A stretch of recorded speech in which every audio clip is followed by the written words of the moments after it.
जी जनाब अब्दुल कादिर पटेल साहब।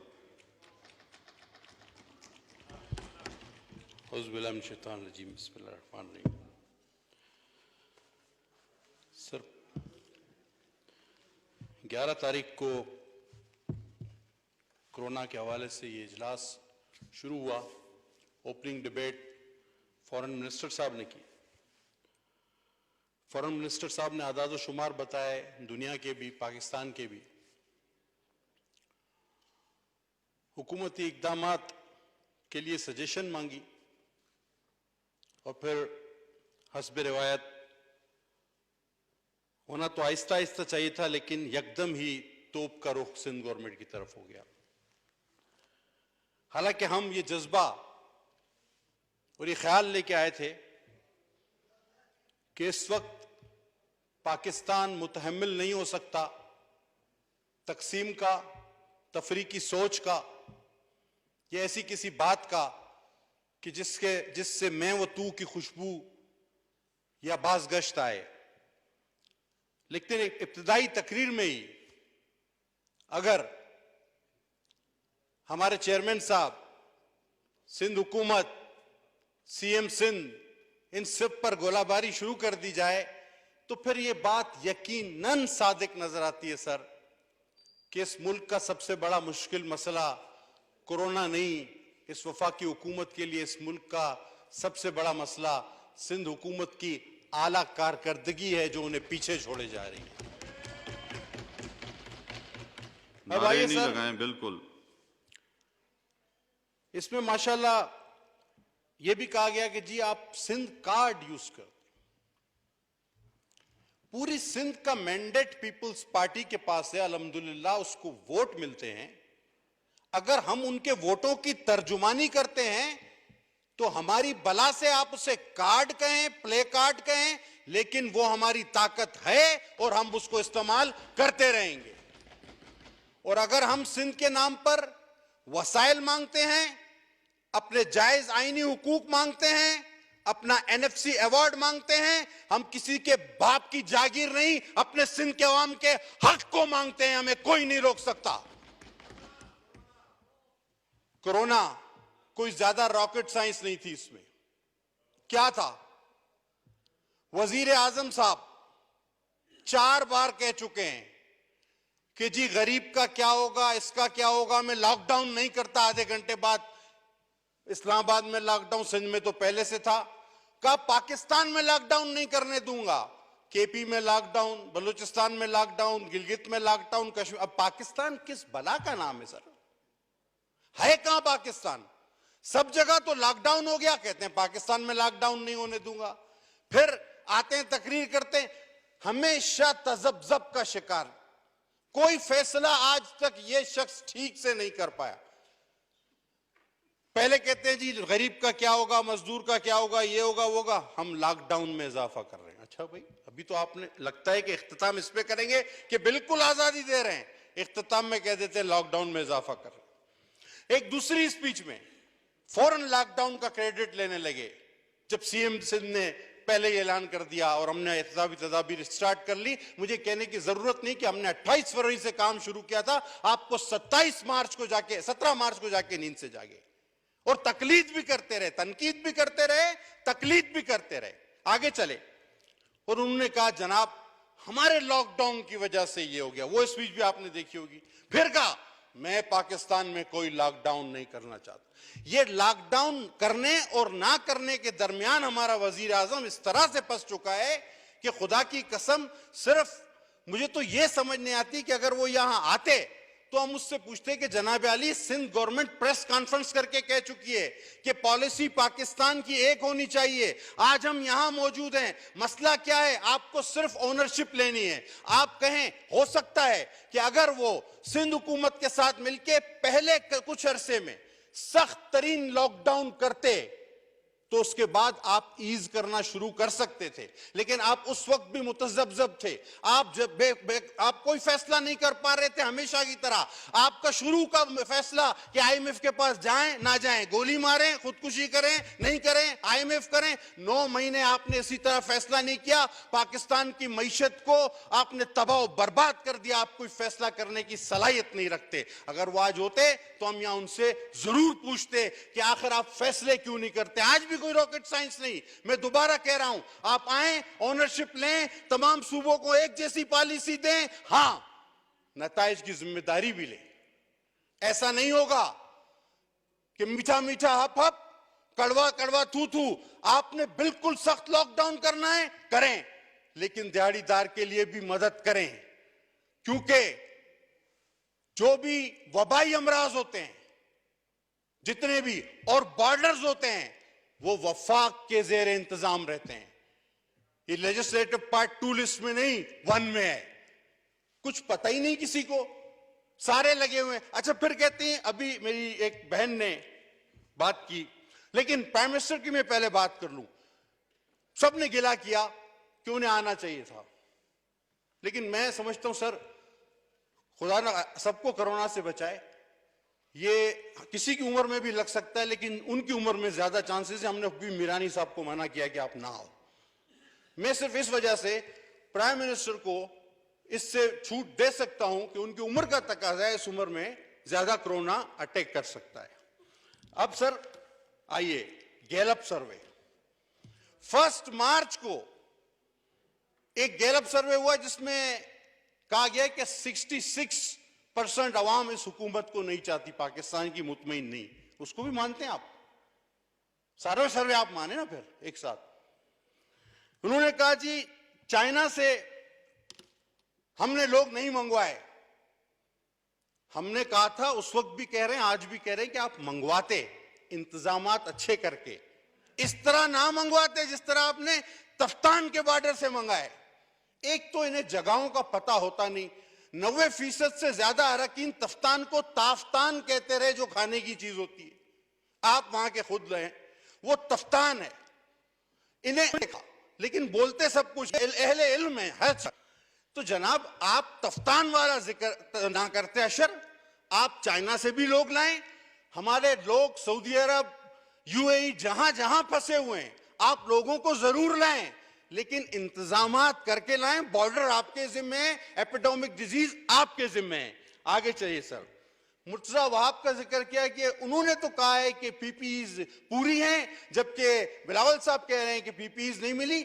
आपकी तरफ से नहीं मिली, खुद हुकूमत सिंध ने अपनी बहुत बड़ी परचेजिंग की है, पूरी दुनिया को पता है। और अगर सीएम सिंध से किसी को कोई बैर है, कोई गिला है, तो भाई WHO ने उनका नाम 2nd नंबर पे दिया था। गैलप सर्वे या हमने और आपने नहीं दिया था।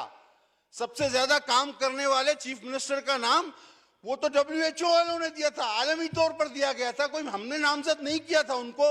उनकी बात उनकी जगह। अब कहते थे बरतानिया जी, बरतानिया में जो है वो हर्ड इम्यूनिटी, जनाब वो जानवरों में होती है, और जानवर और इंसान में कोई फर्क होता है। आप इस तरह नहीं कर सकते। आप इंसान को जानवरों में की सफ में लाकर खड़ा नहीं कर सकते। आप इससे आगे चलें। आप देख लें बरतानिया का हाल, वो जो हुआ। अच्छा, अब जनाब आप कहते हैं, देखिए मैंने पहले ही क्लियर कर दिया आपको कि कोरोना को की ओनरशिप का मसला है, और उसके जो नतायज आएंगे उसकी जिम्मेदारी लेने का मसला है। आप कहते हैं आप तजवीजें नहीं देते। हम जितनी तनकीद करते हैं कि आपने ये नहीं किया, आपने ये नहीं किया, वो सारी तजवीजें होती हैं, समझने की बात होती है। हमारी हर तनकीद तजवीज है। आप उसको तनकीद को तजवीज की तरह लें। हम आपको क्या तजवीज दें? कोई दरखास्त सबमिट करें? नहीं, हमारी ये बातें तजवीजें हैं, और इस पर आप गौर करें। अच्छा जनाब, आपने कहा कि सिंध में बड़ी तनकीद, मतलब कोरोना का मसला 90% तो सिंध पर तनकीद होती रही। अब आप ये बताएं सर, जो सूबा 1 लाख लोगों से ज्यादा टेस्ट कर चुका हो, जिसकी कैपेसिटी 5,500 पर डे है टेस्टिंग की, और जो बाकी तमाम को मिला के उसके बराबर नहीं, वो बैठ के उस सूबे पे तनकीद कर रहे हैं। जिसके पास 8 अस्पताल हैं एनआईसीवीडी के, जिसमें 70 लाख से ज्यादा लोग मुफ्त में सेहतयाब हो चुके हैं, 135 जिलों के लोग वहां इलाज करा चुके हैं, और 12 गैर मुमालिक यानी दूसरे मुमालिक से 12 मुमालिक से लोग उन एनआईसीवीडीज में आकर इलाज करा चुके हैं। आप उस पर तनकीद कर रहे हैं, आप उस सिंध पर तनकीद कर रहे हैं जिसके पास लिवर ट्रांसप्लांट है, जिसके पास अपना, और अभी किसी ने कहा कि वो प्राइवेट है, नहीं, that is run by Sindh government and totally Sindh government. उसमें 196 अभी तक ऑपरेशन हुए लिवर ट्रांसप्लांट के, जिसमें 43 पंजाब से लोग सेहतयाब होकर गए, और हमारे भाई अल्लाह करे और भी जाएं, और मोर देन 30 बलूचिस्तान से थे। आप उस सिंध पर तनकीद कर रहे हैं, आपके पास क्या है? आप अच्छा पाकिस्तान में ये हमने ये पकड़ दिया, पाकिस्तान सिंध पंजाब बलूचिस्तान केपी इन सब से मिलकर बनता है, या इस्लामाबाद आईसीटी पाकिस्तान है? वो उसमें भी आपको नहीं पता होता कि कब लॉकडाउन लगा कब नहीं लगा। तो पाकिस्तान इन तमाम से बनता है। जनाब, सूबे कमाकर वफाक को देते हैं, सूबे कमाकर वफाक को देते हैं, हम कोई खैरात नहीं मांग रहे। सिंध आपको कितना कमाकर देता है हिसाब कर लीजिएगा, होश ठिकाने आ जाएंगे। और जनाबे वाला मईशत की तबाही, वजीर रेलवे कहते हैं ये तो कोरोना आ गया, वो तो कोरोना को खुदा की रहमत से तशबीह दे रहे थे, कह रहे हम तो बैंकरप्ट होने वाले थे। मैंने खुद, सबने सुना होगा इंटरव्यू, वो कह रहे थे ये तो अच्छा हुआ कोरोना आ गया। अब बताएं ये हालत है, कहते हैं हम तो तबाह थे। अच्छा, अब कुछ लोग है अपनी मईशत की बेकार कारकर्दगी की तबाही की जिम्मेदारी कोरोना पे डालेंगे, लेकिन ऐसा नहीं चलेगा। कोरोना अलग और ये तबाही अलग। और मैं तो कसम से हमेशा ये सोचता हूं कि ये हुकूमत ही क्या कम थी कि अल्लाह ने ऊपर से कोरोना भी दे दिया है। हम लोग तो इस बात से परेशान है कि ऊपर से कोरोना भी आ गया है। चलें, अल्लाह ताला को पता नहीं क्या मंजूर है। अब कहते हैं जी वजीर आजम के पैकेज का तो कोई मुकाबला ही नहीं, श्रीलंका, इंडिया, इसने उसने क्या ऐसा पैकेज दिया है? यार, इस वजीर आजम का तो खुदा की कसम कोई मुकाबला वाकई नहीं, किसी बात में नहीं है। जो आदमी जर्मनी जापान को मिला सकता है उसका कोई मुकाबला कर सकता है? जो आदमी इस दौर में, सर मुझ जैसे वर्कर को इतना टाइम नहीं मिलता कि मैं खबरें देखूं, वो अर्तगल की 90 पूरी 90 किस्तें देख चुका है और बोलता है तुम लोग भी देखो और भी ये वाला ड्रामा बनाएंगे। अब अंदाजा करें आप, ये आदमी की यानी हद है फुर्सत की, और वो पूरी अब तरह से अपने काम में लगे हुए ड्रामा देख रहे हैं। मुझे तो कभी ऐसा लगता है सर, अच्छा उस ड्रामे को बोलते हैं देखो, देखने के बाद क्या करो? वो तो बोलता है सर जिहाद करो, लड़ो। अब तो ये तो कश्मीर को भी आप भूल बैठे, आप दे बैठे। कभी ऐसा ना हो कि तलवार लेके वो निकल आए और वहां से निकल जाए कश्मीर की तरफ। थोड़ा ख्याल रखना अपने से वजीर आजम पे, अर्तगल देख देख के जज्बाती ना हो जाए, ये कश्मीर की तरफ जो है ना झंडा लहराता हुआ ना निकल जाए। जनाबे वाला, अच्छा अभी करता हूं तो सर एक वजीर है हमारे यहाँ, जनाब यार कुछ आपकी भी थोड़ी सी जिम्मेदारी। कल अभी आवाज आएगी, अभी परसों की बात है, परसों की बात है। आप लतीफे यहाँ पे नहीं सुन रहे हैं, यहाँ पे जो है वो तकरीर कर रहे हैं। अगर लतीफे सुनने हैं तो बाहर जाके आप इन्हें लतीफे सुनाएं। आप चुप रहें प्लीज, दरमियान में नहीं बोले कोई भी। परसों की बात है सर जी, हाउस में, हाउस कमेटी ने डिसाइड किया था कि 3 से 6 बजे तक इजलास चलेगा। ऐसे ही था सर, मैं आपकी जवाब को मुंतजर हूं। दोबारा उसके बाद ये विप बैठे हैं, इन्होंने फैसला किया है तमाम जमातों के विप्स ने, और उनके मुश्तरका फैसले के बाद ये टाइमिंग चेंज किया गया, और टाइमिंग तमाम मुअज़्ज़िज़ अरकान के कहने पर कि उनको ज्यादा से ज्यादा मौका दिया जा सके, आपको मौका दिया जा सके, टाइमिंग बढ़ाया है। सर मैं कुछ और कह रहा था, नवीद कमर साहब के साथ बैठ के तो ये तमाम फैसला हुआ है। बिल्कुल हुआ है। जी हाँ। मेरी बात क्या आपने नहीं समझी सर। मैं 11 तारीख की बात कर रहा था। मैं कह रहा था कि 11 तारीख को क्या ये फैसला था कि 3 बजे से हाउस 6 बजे खत्म कर दिया जाएगा, ये था। लेकिन माशाल्लाह आप भी बड़े फराग दिल हैं और उम्मीद है कि आज भी फराग दिली का सबूत देंगे। 6:15 बजे चेयरमैन साहब की स्पीच खत्म होती है, जिसमें हर जगह उन्होंने हर चीज को एड्रेस किया, नेशनली, इंटरनेशनली, डोमेस्टिकली, सब। आपको फिर भी दूध में मेंगनियां डालनी होती।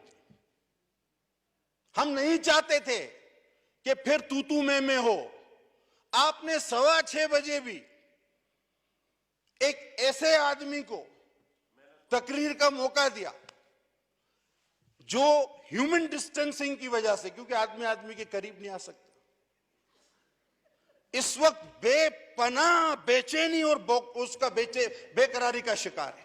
सबको मौका दे रहा हूं मैं, आपको भी मौका दे रहा ये हूं। आप सुने- इस तरह की बातें नहीं करें, कोरोना पे आए। सर मैं कोरोना जी, की कोरोना बात पे कर रहा बात हूं, करें आप। मैं कोरोना की बात आप कर किसी रहा की हूं। जात पर किसी पर और बात नहीं करें। आपने वो बेकरारी, आप चुप कर जाए, और बिल्कुल अस्तराबी नारेबाजी की ना लगाएं। कैफियत मैं में कंट्रोल कर रहा हूं, मेरा काम है कंट्रोल उसने- करना। दरमियान में कोई नहीं बोले, आप वो- बिल्कुल नहीं बोले। वो वजीर मेरा काम है, बेचारा मैं कंट्रोल करूंगा। बेकरारी आपका ये काम नहीं है कि आप कोई भी यहाँ पे चाहे और पोजीशन से बेचैनी या के- हुकूमत से नारेबाजी लगाए। इस तराफी की कैफियत में उसने जो आया मुंह में कहता रहा।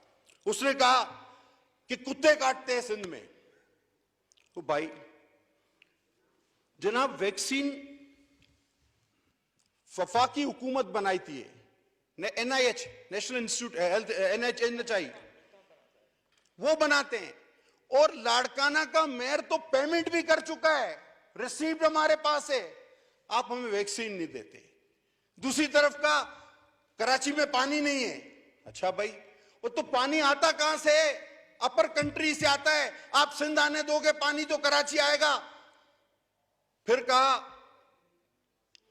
कि न्यूयॉर्क का गवर्नर, अभी न्यूयॉर्क का गवर्नर या तो न्यूयॉर्क हो या गवर्नर हो। न्यूयॉर्क शहर का गवर्नर, न्यूयॉर्क एक स्टेट है, उसका गवर्नर का हमें फॉलो करता है। गवर्नर 4-6 उस दिन से अर्जेंट में आया हुआ यहां। और सर ये बातें कि कराची में गंदुम चोरी हो रही है सिंध में, हालांकि अब इसका जवाब सुने। आप कुत्ते की वैक्सीन सिंध को पैसे देने पर भी वफाक नहीं देता। कराची में पानी अपर कंट्री से सिंध को ही पूरा नहीं मिलता, तो कराची तो बिल्कुल टेल एंड में है। गंदुम हमने पिछले साल खरीदी नहीं, इस साल शॉर्टफॉल क्यों आया? ये सिंध हुकूमत की अपनी इनिशिएटिव और इंक्वायरी है। अगर आपने ये बातें करनी हो। 17 मिनट हो चुके हैं। सर मेरी पार्टी का टाइम काट लीजिएगा सर, जितना चाहे काट लिया, नो प्रॉब्लम। इसको जो है वो आप सर आप मेरी पार्टी का टाइम काट सकते हैं, सब यहाँ मौजूद है, नो प्रॉब्लम। अब जब आपने ये बातें करनी है तो सर फिर मैं माफी के साथ चाहूंगा कि मुझे पता है कि ह्यूमन डिस्टेंसिंग की वजह से लोग दूर से दूर होते हैं, इस वजह से आपको बेचैन है, आप बेकरार हैं, और मास्क ने तो और काम खराब कर दिया है। तो इस फ्रस्ट्रेशन को कहीं और निकालें। हमें मुल्क को यहां पर हम जो कोरोना में एक होने आए हैं, खुदा के वास्ते हमें वो बातें करने दें। अभी एक बात हुई जी कि मोर्टेलिटी रेट ऑफ इन्फेंट, आपका PMA पाकिस्तान मेडिकल एसोसिएशन का चेयरमैन ही आपकी KP गवर्नमेंट के खिलाफ सुप्रीम कोर्ट गया था कि infant mortality rate highest level पर KP में पहुंच चुका है। हमने इशू नहीं बनाया। आप कह रहे हैं जी फलाने हुकूमत की, फलाने, मैंने तो आपके 8 NICVD, ट्रांसप्लांट, सिविल ट्रॉमा, जिना ट्रॉमा, और भी मैं क्या बताऊं आपको, जो माजूर अफराद के लिए जो आजकल शुगर में इजाफा हो रहा है, जो हादसे में माजूर हो जाते हैं, जो हमारे पास इंस्टीट्यूट बना है उसके हाथ पैर लगाने के लिए और उनको चलाया कैसे जाता है वो चलाने के लिए असद कैसर साहब कहां इलाज करा रहे हैं? असद कैसर साहब कहां इलाज करा रहे हैं? 7 साल से आपकी भी तो हुकूमत है, वो इस्लामाबाद में है। तो आपके पल्ले जब कुछ ना हो तो किसी और को भी ना बोले। एक और बात सर, जनाब, एक हमेशा एक फिलॉसफी थी पंजाब में, अगर आप देखें जब से आपकी हुकूमत आई, बच्चों के साथ बदकारी और कत्ल में कितना इजाफा हुआ है? हुआ या नहीं हुआ? सच्ची दिल से बोले। सानेहा साहिवाल का क्या हुआ? आप कहते हैं हमें हिसाब दो 1 अरब रुपए का, हम कहते हैं आप हमें हिसाब दो चीनी के आटे की रिपोर्ट का, आप हमें हिसाब दो BRT का, आप हमें हिसाब दो आरिफ नकवी की फंडिंग का, आप हमें हिसाब दो फॉरेन फंडिंग केस का, आप हमें हिसाब दो पटेल साहब हकीम साहब सईद की कोरोना किताब पे का, आए, कोरोना पे आप हमें जिस हिसाब चीज के दो। लिए सर पूरी वहां से कौम भी ये तो देख किताब रही है कि दिखाई गई कोरोना ना। पे आपकी क्या तजावीज आएंगी। सर मेरी तजावीज तो तो आप मेरी कोरोना पे तनकीद, प्लीज मेरी तनकीद ही अपना मेरी वो करें। तजावीज है सर। तो आप कोरोना पे जो सर जब वहां से ऐसी बात आएगी तो आप बर्दाश्त करते हैं, जवाब भी मैं मिलेगा। सबको मेरा यही है कि कोरोना पे आप बात करें, सर चाहे उधर से रेमंड भी हो डेविस चाहे की इधर से किताब भी का हो। जिक्र हुआ तो मैंने हकीम रोका सईद उनको। के भी और रोका मैंने, रेहाम की भी रोका किताब मैंने। का जिक्र करें ना सर। रोका रेमंड उनको। डेविस बड़ा आदमी बन गया है। बहरहाल सर वो नौशेरवान खान साहब कहाँ गए बरकी, जिनको पूरा केपी की सेहत आपने हवाले कर दी थी, प्राइम मिनिस्टर साहब के कजन थे। आप तो अकरबा परवारी नहीं करते ना, वो फरार हो गए, अब आप उसको ढूंढ रहे हैं। और वो 30 बच्चों के रेप करने वाला जिसने अपलोड किया था डार्क वेब पे, उसका क्या हुआ? उसको रखवाया किस दिन था? लाखों रुपए की नौकरी पे कोई जिक्र किया आपने? इंसाफ पसंद लोग हैं आप, आपसे बातें करवा लो। सर हम आई कोरोना पर बहस करने के लिए थे, जी, कोरोना लेकिन पे इन्होंने बहस। मजबूर कर दिया। ये मजबूर करते हैं कि हम वो बातें करें जो खुदा की कसम हम नहीं करना चाहते। आप अपनी बहस को भी कंक्लूड करें, इसको इख्तिताम की तरफ लेकर जाएं स्पीच को। बहरहाल सर मैं इन्हीं बातों पर इख्तिसार करूंगा और मैं ये चाहूंगा कि मेरे चेयरमैन ने जो तजावीज़ात दी हैं आपको, सही वो और हम बहैसियत सिंध गवर्नमेंट आपसे मुकम्मल ताउन करने को तैयार है। वजीर आजम साहब ऑनरशिप ले, वो इस मुल्क के वजीर आजम बने, अर्तगरल को छोड़ के हाउस में आ जाएं, यहां पर बैठ के हमें बताएं करना क्या है और जिम्मेदारी लें। और आज भी वक्त है, ये वबा खतरनाक है और लोग फरार हैं, इस तरह कुछ नहीं होगा सर। बड़ी मेहरबानी, बहुत शुक्रिया जी।